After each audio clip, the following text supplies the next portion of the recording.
জি, জাযাকুমুল্লাহ।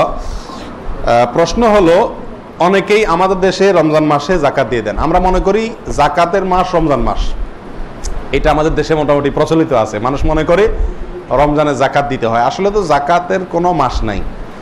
জাকাত তো রমজান মাসের সাথে খাস নয়। জাকাত অর্থ বছরের সাথে খাস। প্রত্যেকের অর্থে হিসাব নিকাশ যার যারটা তার তারটা। আমার ব্যক্তিগতভাবে আমার জাকাতের মাস হলো জিলহজ মাস। আমি জিলহজ মাসের শুরুতে জাকাতের হিসাব করতে হয়।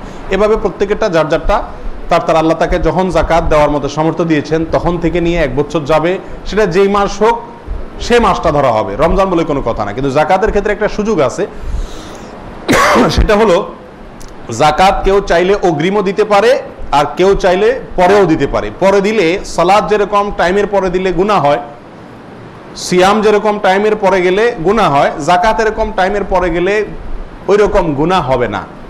বরং উল্টা জাকাত অগ্রিমও দেওয়া যায়।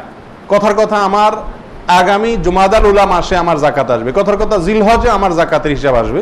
তো আমি রমজানে দেখলাম যে মুখাপেক্ষী মানুষ, অভাবী মানুষ পেয়ে গেছি উপযুক্ত মুখ্যম, এখানে জাকাতের টাকাটা ব্যয় করা যায়, তো আমি দিয়ে দিলাম। এটা জায়েজ আছে, হিসাব কাউন্ট হবে আমার মূল মাস থেকে, কিন্তু আমি দিয়ে দিলাম অগ্রিম, কোনো অসুবিধা নেই ইনশাআল্লাহ।